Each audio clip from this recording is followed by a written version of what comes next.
After years of making art for my own self-serving purposes, I found peace in the aiding and assisting of others. My name is John Hairston Jr., aka Professor Hairston, aka Hairston, aka Jago13, aka Jagotron 9000, aka Jagolactus, aka John Jr., or Little John to my mother and father.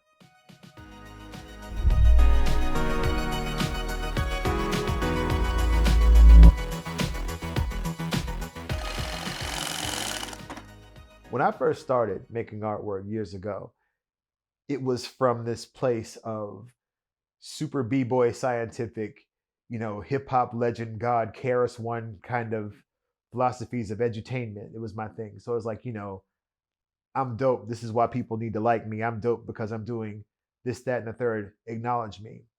A lot of times, especially when it comes to the hip hop culture, the street culture rather, uh, it's a lot of people kind of, wanting to be important, wanting to show you why they're nice. And that was exactly what I was doing. So for years, whenever I first started my art career, the thing I was thinking about was, how can I make myself more visible? How can I make myself more seen?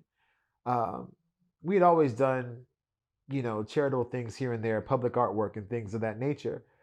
But it was something where at the time I was working from a very transactional place. Well, I'm doing this one thing. So why isn't this thing playing out for me in this way?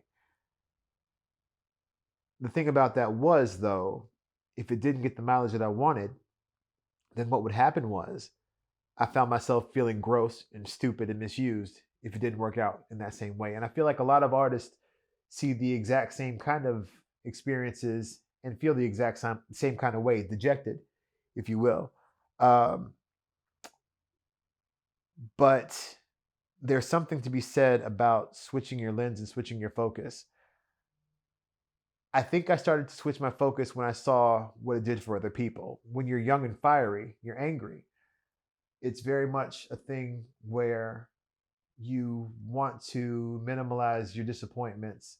So you're looking at everything from a jaded perspective versus not thinking about you actually planting seeds that you'll come back 2 years later where you see how these things have affected people in other ways. So for me, it wasn't the immediate validation of, just getting the little piece of a check, going off and doing my thing and coming back later on and taking pictures of everything, so much as it was like, people seeing you in these different places and maybe going off to do things in their own creative journeys elsewhere, and you guys meeting back up again 10, 15 years later, and you see that these people are also flourishing, making art of their own because you took place in something somewhere in their lives. That's where the merit was. I didn't see that then because I was so deep in trying to make an impression on so many different kinds of people. Um, but learning that and learning patience was probably what started me on that journey. The thing about the journey that they don't talk about, the thing that you learn in school, the thing that you learn from other people, is that success only lies in the things that are tangible. So if you have the awards, if you have the money, if you have, you know, the recognition from your friends and your friend groups or people that you don't know, people that you admire, these are the things that we hold on to. But so often, all this stuff is fleeting. And I found myself in a place where I had gotten all those things and none of it ever worked out for me. I was still very much by myself in my studio, by myself making artwork the whole time. And, I would come out to the shows and it's just a string of just these strangers and there's compliments and they're nice and they're pretty ladies, you know what I'm saying? And there are a bunch of people like wanting to meet you and talk to you about like your process and this, that, and the third, but it's all very empty. It's all very hollow. It wasn't until about 13 years ago that I started teaching here and there. Actually, I was a teacher for middle school first, but that's different. But I didn't start teaching college until about 13 years ago. And when I started teaching college classes, first as an adjunct, then later as a tenure track professor, that you start to understand that the things that you learn, the things that you know, can all be used for other things and helping other people out. So it's one of those things where, in me getting all the things that I thought I wanted, only to find out that this destination that I was so addicted to wasn't really a thing. It's almost like, for example, when the Griswolds went to Wally World, and when they got there, Wally World was closed. For those of you who don't know National Lampoons, check it out. But it's one of those things where when you get there, the whole amusement park is closed. And then what do you do with it? This whole time I've been thinking about getting to this place and there was nothing there for me. So that being said, knowing that this oasis is actually a mirage, where do I go? What do I do with the remaining years of my life? Because it's something where I've only been working and solely focused on this one thing and getting there. So as a professor, I learned that I could help people, put people on game, teach them what they need to know, what things work professionally, what things don't work professionally, but also to keep a steady balance of who you are, and keeping that sense of wonderment was always a big thing for me. So like it got to be a thing where, because I was a very imaginative child, I never lost that. And I continued to do that and apply these things to these different companies, corporations, people who wanted to work with me. But then at the same time, it's something where I find myself having to land the same trick over and over and over again. And while it fed me financially, it didn't feed me spiritually. I like to teach my students in my classroom and outside the classroom in the world, like my neighborhood kids, as I like to call them. If you're not feeding your soul, then there's no point in doing it. You have your junk food, you got your soul food.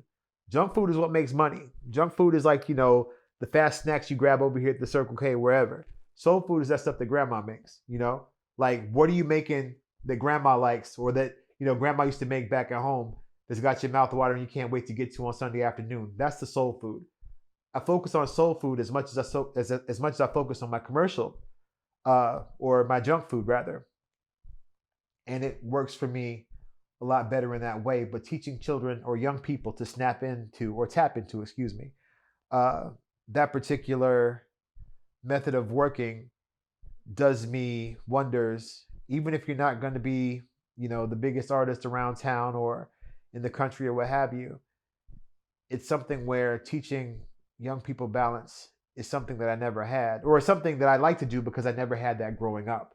So knowing the balance of the two and how to apply yourself to these different things that you might apply for is definitely invaluable. The thing about all this information that I've taken in, not saying that I know everything about everything, but I'm learning. I'm always a work in progress. And with new experiences, you learn new things. The thing about this is these experiences cannot happen in vain. I can't take this stuff with me when I go. So whenever I'm talking or building with like young folks, old folks, people of all walks of life, is something where you just want to share that. Like me lighting other candles does not make anybody else's, doesn't make my candle that much dimmer. Like I'm only brightening up the room. And the thing is, once my candle extinguishes, there's still so much light that's created from me lighting each individual candle. Where does that leave me as an artist now? I have fun now. Like I make things that speak to me spiritually and things that I believe in. Whereas at one time I was kind of going through the motions and thinking that, okay, this will go over well with a particular audience. Now it's something where it's like I'm grooving every time I'm in front of a canvas. I'm grooving when I'm back behind the computer, working on design work, what have you. I try to make sure that I have fun with it. Is to keep that wonderment and always feel like that 6 or 7 year old over here in the middle of their floor with their favorite cartoon, or not cartoon, but coloring book, and coloring like feverishly just because it's what you love to do. I like to make myself happy and create my own happiness. And in that, I can go ahead and create happiness for other people, hopefully by way of what I make or through my presence. If you're interested in learning more about what I do, feel free to visit the website at johnhairstonjr.com, or on Instagram, John Hairston Jr., or I think it's John Hairston Jr. on all titles. Feel free to check me out. Shout out to Joel Tracy for putting this whole thing together. Super dope. Old school friends coming back together. Nothing's changed but the weather. Fantastic. Also, I'd like to give a shout out to my mother and especially my father. Both of y'all together. Thank y'all so much for being okay with me being weird and making the artwork that I make. And thank you very much for coming out to chill with me for a little bit. Thanks.